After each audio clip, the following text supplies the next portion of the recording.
नमस्कार मित्रों, आज हम जिस सफर पर निकलने वाले हैं वो सिर्फ एक यात्रा नहीं बल्कि रहस्यों का एक ऐसा महासागर है जो हमारी कल्पनाओं से भी परे है। हम में से ज्यादातर लोग यही मानते हैं कि बद्रीनाथ, केदारनाथ, गंगोत्री और यमुनोत्री ही असली चार धाम हैं।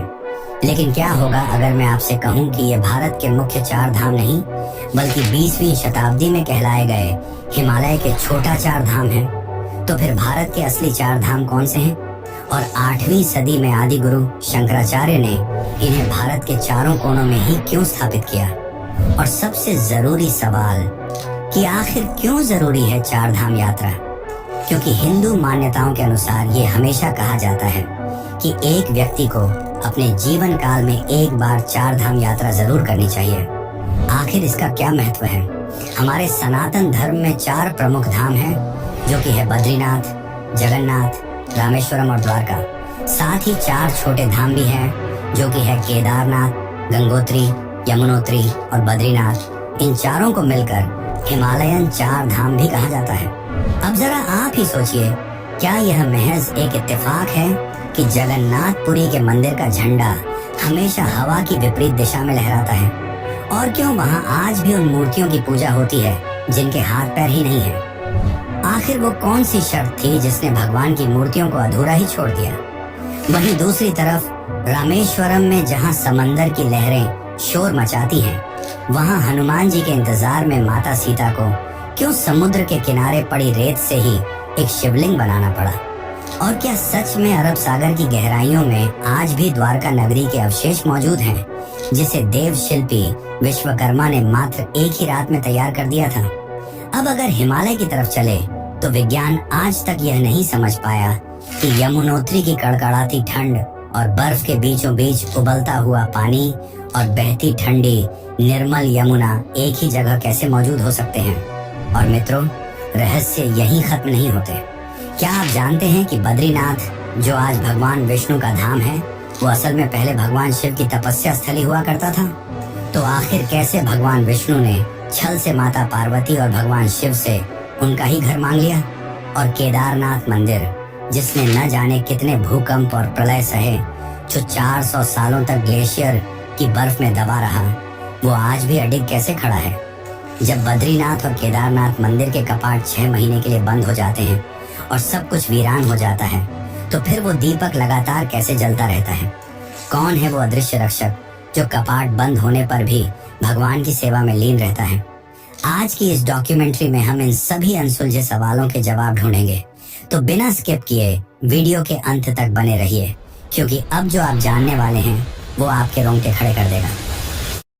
साल 1926 एक मशहूर अंग्रेज पर्वतारोही एरिक शिप्टन अपनी डायरी में लिखते हैं कि उन्होंने हिमालय में एक ऐसे रहस्यमयी पुजारी को देखा था जो हर दिन बद्रीनाथ और केदारनाथ दोनों जगह एक साथ पूजा करता था, जो कि लगभग असंभव है क्योंकि दोनों के बीच 30 से 40 किलोमीटर की खड़ी चढ़ाइयों और घाटियों वाले बर्फीले रास्ते हैं जिससे पैदल पार कर पाना असंभव है।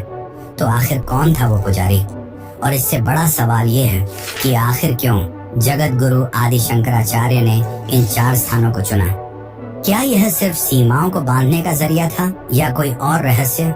इसका जवाब हमें हिंदू धर्म ग्रंथों और सदियों से चली आ रही मान्यताओं में मिलता है, जो इन चार धामों को केवल तीर्थ स्थल नहीं बल्कि साक्षात भगवान विष्णु की लौकिक दिनचर्या का केंद्र बताते हैं। पौराणिक मान्यताओं के अनुसार सृष्टि के पालनहार भगवान विष्णु हर दिन पृथ्वी पर आते हैं और इन चार दिशाओं में स्थित धामों में अपनी दिनचर्या पूरी करते हैं। मान्यता है कि भगवान विष्णु अपने दिन की शुरुआत दक्षिण भारत के रामेश्वरम धाम से करते हैं। ऐसा माना जाता है कि भगवान विष्णु यहाँ के पवित्र जल में स्नान करते हैं और फिर स्नान के बाद भगवान विष्णु उत्तर दिशा की ओर रुख करते हैं और हिमालय की बर्फीली वादियों में स्थित बद्रीनाथ धाम पहुँचते हैं। नर और नारायण पर्वतों के बीच अलकनंदा नदी के किनारे बसा यह धाम विष्णु जी की तपोभूमि है। स्कंद पुराण और अन्य प्राचीन ग्रंथों में वर्णन मिलता है कि यहाँ भगवान विष्णु गहरे ध्यान और योग में लीन रहते हैं। इसलिए बद्रीनाथ को धरती का बैकुंठ भी कहा जाता है। ध्यान के बाद बारी आती है भोजन की, जिसके लिए भगवान विष्णु पूर्व दिशा में स्थित ओडिशा के जगन्नाथ पुरी धाम प्रस्थान करते हैं। जगन्नाथपुरी को भगवान का लौकिक भोजनालय कहा जाता है क्योंकि यहाँ दुनिया का सबसे बड़ा रसोई घर मौजूद है। यहाँ भगवान विष्णु भोजन का आनंद लेते हैं, जिसके बाद विश्राम के लिए वे पश्चिम दिशा में स्थित अपनी स्वर्ण नगरी द्वारका पहुँचते हैं। द्वारका का अर्थ ही है मोक्ष का द्वार। दिन भर सृष्टि का संचालन करने के बाद भगवान यहाँ शयन करते हैं। यह लौकिक दिनचर्या चारों धामों को एक अदृश्य धागे में पिरोती है, जिससे यह स्पष्ट होता है कि इन 4 स्थानों की यात्रा केवल 4 अलग अलग मंदिरों का दर्शन नहीं है, बल्कि भगवान विष्णु के साथ उनके पूरे दिन के चक्र को जीने का एक अनुभव है। तो चलिए आज की इस वीडियो हम आपको ले चलते इस 4 धाम की यात्रा पर। लेकिन उससे पहले अगर आपको वीडियो अच्छी लग रही है तो इसे एक लाइक जरूर करें। भारत के दक्षिणी छोर पर बसा है रामेश्वरम। 4 धामों में से एक और 12 ज्योतिर्लिंगों में शामिल एक ऐसा पवित्र तीर्थ जो शैव और वैष्णव परंपराओं के सबसे बड़े और अद्भुत संगम का गवाह है। शिव पुराण की कोटि रुद्र संहिता और रामायण के प्रसंगों को अगर गहराई से टटोलें तो रामेश्वरम केवल एक मंदिर नहीं, बल्कि भगवान राम की उस अटूट शिव भक्ति का प्रतीक है जिसने समुद्र पर पुल बांधने से लेकर रावण के वध तक की पूरी कहानी रच दी। माना जाता है कि लंका विजय के बाद राम को ब्रह्महत्या का घोर पाप लगा था, क्योंकि रावण एक ब्राह्मण था। इस भारी पाप से मुक्ति पाने के लिए संतों ने उन्हें यहाँ शिवलिंग स्थापित कर भगवान शिव की पूजा करने का सुझाव दिया। पूजा के लिए दिव्य शिवलिंग की आवश्यकता थी, इसलिए भगवान राम ने पवन पुत्र हनुमान को आदेश दिया कि वह साक्षात कैलाश से शिवलिंग लेकर आएं। हनुमान जी शिवलिंग के लिए तुरंत प्रस्थान कर गए, लेकिन उन्हें लौटने में देर हो गई और इधर पूजा का शुभ मुहूर्त निकलता जा रहा था, जिसके बाद माता सीता ने रामेश्वरम के तट पर रेत से शिव जी का शिवलिंग बनाया, जिसे आज रामनाथ या रामलिंगम के नाम से जाना जाता है। लेकिन जब हनुमान जी शिवलिंग लेकर लौटे तो वे यह देखकर उदास हो गए कि शिवलिंग की स्थापना पहले ही की जा चुकी है। जिसके बाद राम जी ने हनुमान जी का मान रखते हुए हनुमान जी द्वारा लाया गया शिवलिंग भी स्थापित किया, जिसे आज विश्वलिंगम के नाम से जाना जाता है। और साथ ही यह घोषणा कर दी कि जो भी भक्त रामेश्वरम आएगा उसे पहले हनुमान द्वारा लाए शिवलिंग की पूजा करनी होगी और उसके बाद ही रामलिंगम की, तभी उसकी यात्रा पूरी मानी जाएगी। लेकिन रामेश्वरम का चमत्कार यहीं खत्म नहीं होता, क्योंकि इसका आर्किटेक्चर यानी वास्तुकला दुनिया भर के इंजीनियरों और इतिहासकारों के लिए आज भी एक बड़ी पहेली है। 17वीं और 18वीं शताब्दी में रामनाड के सेतुपति राजाओं ने रामेश्वरम को वह भव्यता दी जो आज हम देखते हैं। इस मंदिर का गलियारा दुनिया का सबसे लंबा मंदिर गलियारा माना जाता है, लेकिन इससे बड़ा रहस्य इस मंदिर के अंदर मौजूद 22 पवित्र जल के कुंड हैं। कहा जाता है कि भगवान राम के तरकश में 22 दिव्य बाण थे और उन्हीं के प्रतीक के रूप में इन 22 कुंडों का निर्माण हुआ। वैज्ञानिक और आध्यात्मिक दोनों दृष्टियों से ये कुंड अचंभित करने वाले हैं, क्योंकि चारों तरफ खारे समंदर से घिरे होने के बावजूद इन कुंडों से निकलने वाला जल मीठा और औषधीय गुणों से भरपूर है। यहाँ स्नान के बाद अब हम चलते हैं अगले धाम की ओर, जहाँ विज्ञान भी हार मान लेता है, जगन्नाथपुरी। भारत के पूर्वी तट पर बसा ओडिशा का जगन्नाथपुरी धाम, जिसके 214 फीट ऊंचे विशाल मंदिर लोगों को हैरान कर देते हैं। इस मंदिर की शुरुआत होती है एक अद्भुत पौराणिक कथा से, जिसका वर्णन स्कंद पुराण के उत्कलखंड में मिलता है। कथा के अनुसार कलयुग में भगवान श्री कृष्ण राजा इंद्रद्युम्न के सपने में प्रकट हुए और उन्हें जगन्नाथ की मूर्ति बनाने का आदेश दिया, और वो भी पुरी के समुद्र तट पर मिले एक दिव्य पेड़ से। लेकिन कोई भी कारीगर उस पेड़ को न काट पाया, जिससे राजा परेशान हो गए। तब देव शिल्पी विश्वकर्मा एक बूढ़े कारीगर का रूप लेकर आए और उन्होंने मूर्तियां बनाने की जिम्मेदारी ली। लेकिन उनकी एक शर्त थी, और वह यह कि वे एक बंद कमरे में मूर्तियों का निर्माण करेंगे, और जब तक काम पूरा न हो जाए कोई भी उस कमरे का दरवाजा नहीं खोलेगा और ना ही कोई अंदर झांकेगा। कई दिनों तक कमरे से लकड़ी तराशने की आवाजें आती रहीं, लेकिन अचानक एक दिन वह आवाज बंद हो गई। महारानी गुंडिचा को लगा कि शायद वह वृद्ध व्यक्ति इतने दिनों तक बिना खाए पिए रहने के कारण बेहोश हो गया होगा, जिसके डर में उन्होंने राजा से अनुमति लेकर दरवाजा खोल दिया। लेकिन जब दरवाजा खुला तो वहां कोई नहीं था और केवल भगवान जगन्नाथ, बलभद्र और सुभद्रा की केवल अधूरी मूर्तियां थीं, जिनके हाथ और पैर पूरी तरह नहीं तराशे गए थे। और आज भी जगन्नाथपुरी में इन अधूरी मूर्तियों की पूजा की जाती है। लेकिन जगन्नाथ मंदिर का असली रहस्य इसकी कथाओं में नहीं, बल्कि इसके आर्किटेक्चर में है। मंदिर के सबसे ऊंचे शिखर पर लगा ध्वज हमेशा हवा के विपरीत दिशा में लहराता रहता है, जो कि आज भी हैरान कर देने वाला है। और यह भी अपने आप में एक चमत्कार है कि हर दिन एक पुजारी बिना किसी आधुनिक उपकरण या सुरक्षा के 214 फीट ऊंचे गुंबद पर नंगे पैर चढ़कर इस ध्वज को बदलता है। साथ ही इस मंदिर की बनावट में इतनी सटीक जियोमेट्रिकल कैलकुलेशन की गई है कि दिन के किसी भी समय, चाहे सूरज आसमान में किसी भी दिशा में हो, मंदिर के मुख्य गुंबद की परछाई जमीन पर कभी नहीं बनती। इसके अलावा मंदिर के शिखर पर अष्टधातु से बना एक विशाल नील चक्र स्थापित है, जिसे किसी भी दिशा से देखने पर ऐसा साबित होता है मानो आपकी ओर ही देख रहा हो। ये उस समय के इंजीनियरिंग के अद्भुत कमाल है जिसे आज ऑप्टिकल इल्यूजन कहा जाता है। आज भी कुछ रहस्य ऐसे हैं जो हमारी समझ के ऊपर हैं, लेकिन जो नीचे है वो है द्वारिकाधीश कृष्ण की डूबी हुई नगरी द्वारिका। भारत के पश्चिमी तट पर गुजरात में अरब सागर की लहरों के बीच बसा है श्री कृष्ण की नगरी द्वारका, जिसके बारे में कहा जाता है कि वह आज भी समुद्र की गहराइयों में मौजूद है। विष्णु पुराण के अनुसार कंस के वध के बाद कंस के ससुर जरासंध ने मथुरा पर कई बार हमले किए। हालांकि इन हमलों में जीत श्री कृष्ण की हुई, पर लगातार हो रहे हमलों से परेशान होकर श्री कृष्ण ने मथुरा छोड़ना ही उचित समझा, जिसके बाद उन्होंने देव शिल्पी विश्वकर्मा से समुद्र के बीच एक ऐसी नगरी बनाई जहां कोई दुश्मन हमला न कर सके। पूरे 36 वर्षों तक श्री कृष्ण ने इस नगरी से राज किया, जिसके बाद गांधारी के श्राप के चलते पूरी द्वारका नगरी समुद्र में समा गई। जिसके बाद हजारों सालों तक द्वारका को केवल एक काल्पनिक नगरी की तरह बताया गया। लेकिन तभी 1983 में भारत के मशहूर marine archaeologist doctor S.R. Rao ने नेशनल इंस्टीट्यूट ऑफ ओशनोग्राफी के साथ मिलकर अरब सागर में एक अभूतपूर्व अंडर वाटर एक्सकैवेशन यानी समुद्री खुदाई शुरू की, जिसने पूरी दुनिया को चौंका कर रख दिया।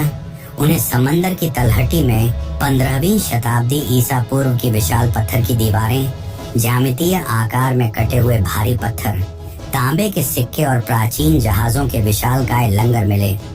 सबसे चौंकाने वाली बात यह थी कि समुद्र के नीचे मिले इन अवशेषों का आकार, वास्तुकला और भौगोलिक स्थिति हूबहू वैसी ही थी जैसा वर्णन महाभारत और हरिवंश पुराण में श्री कृष्ण की द्वारका के लिए किया गया है। जिसके बाद डॉक्टर S.R. राव ने कंफर्म किया कि यह वही द्वारका नगरी है जिसका वर्णन महाभारत में मिलता है। कहते हैं कि जब मूल द्वारका नगरी समुद्र में डूब गई, तब केवल श्री कृष्ण का मुख्य मंदिर ही बचा रहा।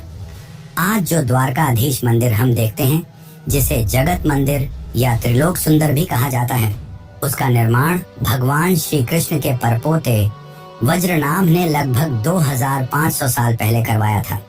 गोमती नदी के किनारे नरम चूना पत्थर से बना यह 7 मंजिला भव्य मंदिर करीब 157 फीट ऊंचा है। इस मंदिर में 2 रहस्यमयी द्वार हैं, प्रवेश के लिए स्वर्ग द्वार और बाहर निकलने के लिए मोक्ष द्वार। लेकिन इस मंदिर का सबसे बड़ा अजूबा इसका शिखर और उस पर लहराता हुआ विशाल ध्वज है।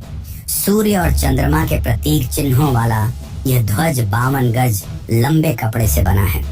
यह इतना विशाल है कि इसे 10 किलोमीटर दूर से भी स्पष्ट रूप से देखा जा सकता है। सदियों से चली आ रही एक अटूट परंपरा के तहत आज भी इस पवित्र ध्वज को दिन में 3 बार बदला जाता है और आज भी द्वारकाधीश का साम्राज्य जिंदा है। लेकिन इससे भी रहस्यमयी है देवभूमि का बद्रीनाथ। तो चलिए चलते हैं अपने चौथे धाम की ओर, लेकिन उससे पहले कमेंट में श्री हरि विष्णु जरूर लिखें। देवभूमि उत्तराखंड की अलौकिक वादियों में अलकनंदा नदी के किनारे बसा बद्रीनाथ धाम आज भगवान विष्णु का सबसे पवित्र निवास माना जाता है। लेकिन क्या आप यकीन करेंगे कि धरती का बैकुंठ कहलाने वाला यह विशाल धाम असल में भगवान विष्णु का था ही नहीं। दरअसल यह स्थान मूल रूप से देवों के देव महादेव भगवान शिव और माता पार्वती का निवास स्थान हुआ करता था। एक दिन जब भगवान विष्णु विचरण कर रहे थे तब उन्हें यह स्थान काफी पसंद आया, पर वे इससे शिव जी से सीधे नहीं मांग सकते थे। इसलिए उन्होंने एक अद्भुत लीला रची। भगवान विष्णु ने एक छोटे से बालक का रूप धारण कर लिया और रोने लगे।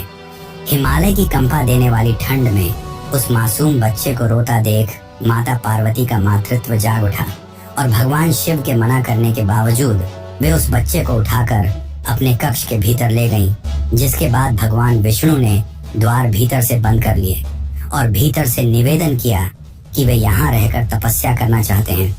भोलेनाथ ने अपने परम भक्त और साथी देव की इच्छा का मान रखते हुए मुस्कुराकर वह स्थान हमेशा के लिए छोड़ दिया और स्वयं केदारनाथ चले गए। लेकिन क्या आपको पता कि आखिर इस धाम का नाम बद्रीनाथ क्यों पड़ा? इसके पीछे भी एक अलौकिक कथा है, जिसके अनुसार जब भगवान विष्णु इस पावन स्थल पर गहन ध्यान योग में लीन थे तब वहां अत्यंत भीषण हिमपात होने लगा, जिसने ध्यान में लीन भगवान विष्णु को पूरी तरह ढक लिया, जिसे देखकर माता लक्ष्मी अत्यंत व्याकुल हो उठी और अपने पति की रक्षा के लिए माता लक्ष्मी ने जंगली बद्री के वृक्ष का रूप धारण कर लिया और अपनी शाखाओं से भगवान विष्णु को पूरी तरह ढक लिया। युगों तक उस वृक्ष ने विष्णु जी को ठंड से बचाया। जब विष्णु जी ध्यान से उठे तो उन्होंने लक्ष्मी जी के निस्वार्थ प्रेम और कठोर तप को देखते हुए उन्हें वरदान दिया कि इस स्थान पर उनकी पूजा केवल उनके रूप में नहीं बल्कि उन दोनों के समर्पण के रूप में की जाएगी। और क्योंकि लक्ष्मी जी ने एक बद्री वृक्ष बनकर उनकी रक्षा की थी, इसलिए आज से यह पावन स्थल बद्रीनाथ कहलाएगा। लेकिन जैसा कि मैंने बताया, पहले यह शिव जी का धाम था और विष्णु जी की विनती पर वे यहाँ से केदारनाथ चले गए थे, जो भले ही मुख्य 4 धाम में शामिल नहीं है, पर जब भी कोई व्यक्ति 4 धाम की यात्रा में निकलता है तो केदारनाथ जाए बिना उसकी यात्रा अधूरी मानी जाती है। इसलिए चलिए अब चलते हैं केदारनाथ धाम की ओर। केदारनाथ वह धाम जहां साक्षात महाकाल निवास करते हैं। यह मंदिर कोई साधारण इमारत नहीं है, बल्कि यह समय की सबसे भीषण मारें सह चुका है। इस स्थान का इतिहास महाभारत काल से जुड़ा है, जिसके अनुसार कुरुक्षेत्र के भयानक युद्ध के बाद पांडवों के ऊपर अपने गुरुओं और भाइयों को मारने के कारण भीषण पाप लग गया था, जिससे मुक्ति पाने के लिए श्री कृष्ण ने उन्हें महादेव के चरण में जाने का सलाह दिया। जिसके बाद 5 पांडव द्रौपदी के साथ शिव जी की तलाश केदारनाथ पहुंचे, पर शिव जी उनसे नाराज थे और मिलना नहीं चाहते थे, जिस कारण उन्होंने एक बैल का रूप धारण कर लिया और गायों के झुंड में जाकर छिप गए। लेकिन भीम ने उन्हें पहचान लिया, जिसके बाद वह बैल धरती में समाने लगा। तभी भीम ने बैल की पूंछ को पकड़कर खींचा, जिसके कारण केवल बैल का पीठ का हिस्सा धरती के बाहर रह पाया, जिसे कुबड़ कहा जाता है। और आज केदारनाथ में शिव जी के इसी कुबड़ की पूजा की जाती है। लेकिन केदारनाथ की महानता सिर्फ इन पौराणिक कथाओं तक सीमित नहीं है, बल्कि यह विज्ञान के लिए भी एक बहुत बड़ा अजूबा है। Wadia institute of Himalayan geology की रिसर्च यह बताती है कि केदारनाथ का यह मंदिर लिटिल आइस एज के दौरान करीब 13वीं से 17वीं सदी के बीच पूरे 400 सालों तक ग्लेशियर की बर्फ में दबा रहा था। आपको बता दें कि ग्लेशियर में सिर्फ बर्फ नहीं होती, बल्कि बड़े बड़े पत्थर और मलबे भी होते हैं, जिसके कारण यदि कोई आम ढांचा या मंदिर होता तो कब का उसका नामो निशान मिट जाता। लेकिन केदारनाथ अडिग खड़ा रहा।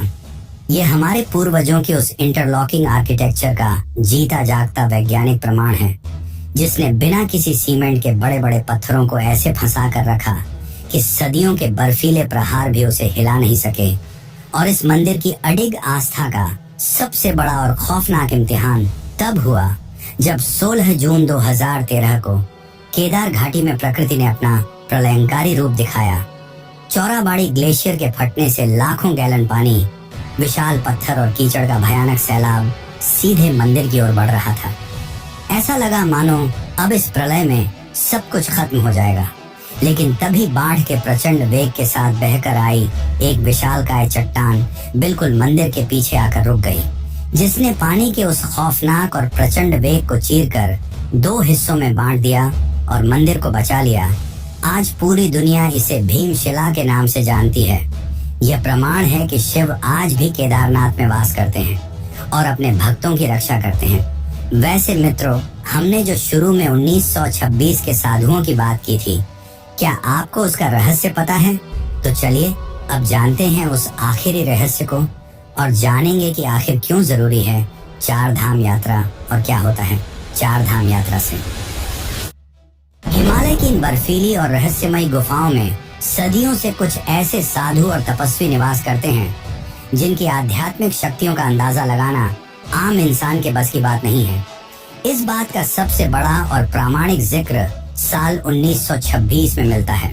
प्रसिद्ध अंग्रेज पर्वतारोही एरिक शिप्टन, जिन्होंने हिमालय के कई दुर्गम रास्तों की खोज की थी, उन्होंने एक ऐसे रहस्यमयी और दिव्य पुजारी का जिक्र किया जो सैकड़ों वर्ष पूर्व हर दिन केदारनाथ और बद्रीनाथ दोनों महापवित्र तीर्थों में एक साथ पूजा करता था।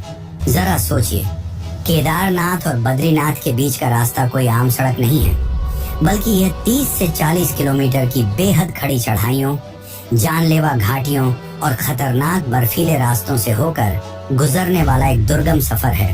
एक बेहद फिट और आधुनिक उपकरणों से लैस इंसान को भी इसे पार करने में कई दिन लग जाते हैं। तो फिर कोई इंसान हर दिन इस जानलेवा दूरी को पैदल कैसे नाप सकता है? क्या वह समय और स्थान की सीमाओं से परे जा चुका था? यह कथा आज भी हिमालय की वादियों में एक अदृश्य आस्था की गूंज बनकर बहती है, जो हमें यह मानने पर मजबूर करती है कि इन पहाड़ों में कोई ऐसी गुप्त शक्ति या मार्ग जरूर है जो हमारी भौतिक समझ और नजरों से ओझल है। लेकिन अब भी अंतिम और सबसे बड़ा सवाल बाकी है कि आखिर क्यों जरूरी है चार धाम यात्रा? जब इंसान अपने जीवन का सबसे मूल्यवान समय, पैसा और अपनी शारीरिक ऊर्जा दांव पर लगाकर इन दुर्गम रास्तों से गुजरता है, तो उसे अंत में क्या मिलता है?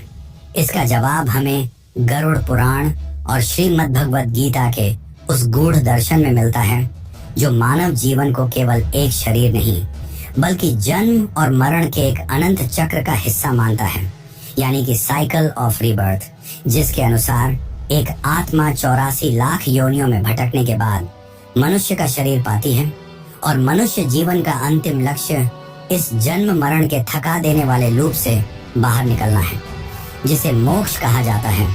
जब एक भक्त रामेश्वरम के 22 पवित्र कुंडों में स्नान करता है, द्वारका में ईश्वर की विराटता को महसूस करता है, जगन्नाथपुरी में अपने अहंकार का त्याग करता है और हिमालय की जानलेवा ऊंचाइयों पर बद्री केदार के दर्शन के लिए अपनी आखिरी सांस तक संघर्ष करता है, तो वह केवल मीलों की दूरी तय नहीं कर रहा होता।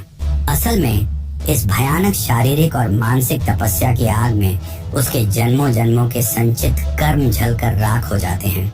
यह यात्रा उस मैल को धो देती है जो आत्मा पर चिपका होता है और उसे मोक्ष के द्वार तक ले जाती है। इस पूरी डॉक्यूमेंट्री का और सदियों से चली आ रही इस महान यात्रा का अंतिम संदेश यही है कि इंसान अपने पूरे जीवन में सुख, शांति और ईश्वर को बाहर की दुनिया में तलाशता रहता है। हम सोचते हैं कि हम पहाड़ों पर भगवान को खोजने जा रहे हैं, लेकिन सच तो ये है कि ये विशाल पहाड़, ये नदियाँ, ये उफनते समंदर हमें नहीं बुलाते, बल्कि हम जन्मों से खुद ही खुद को पुकार रहे होते हैं। जब आप बर्फीली हवाओं के बीच सांसों के लिए संघर्ष करते हुए किसी मंदिर की सीढ़ियों पर गिरते हैं, तो वहाँ आपको कोई चमत्कारिक रोशनी नहीं मिलती, बल्कि आपको अपना ही वह शुद्ध और पारदर्शी रूप मिलता है जो दुनिया की भीड़ में कहीं खो गया था। यह यात्रा पहाड़ों की चढ़ाई नहीं है, यह अपने ही भीतर, अपनी ही आत्मा के सबसे गहरे और अंधेरे हिस्से तक पहुंचने का एकमात्र मार्ग है। चार धाम बाहर नहीं है, वे हमारे ही भीतर असीम शांति, त्याग, प्रेम और वैराग्य के रूप में मौजूद हैं। जिस दिन आप इस बात को महसूस कर लेंगे, उस दिन समझ लीजिए कि आपने अपनी यात्रा पूरी कर ली। वैसे अगर आपको वीडियो अच्छी लगी हो और आप इन चार धामों के बारे में और भी डिटेल में जानना चाहते हैं, तो चैनल पर जाकर यह वीडियो जरूर देखें। बाकी इस वीडियो को अंत तक देखने के लिए आपका धन्यवाद।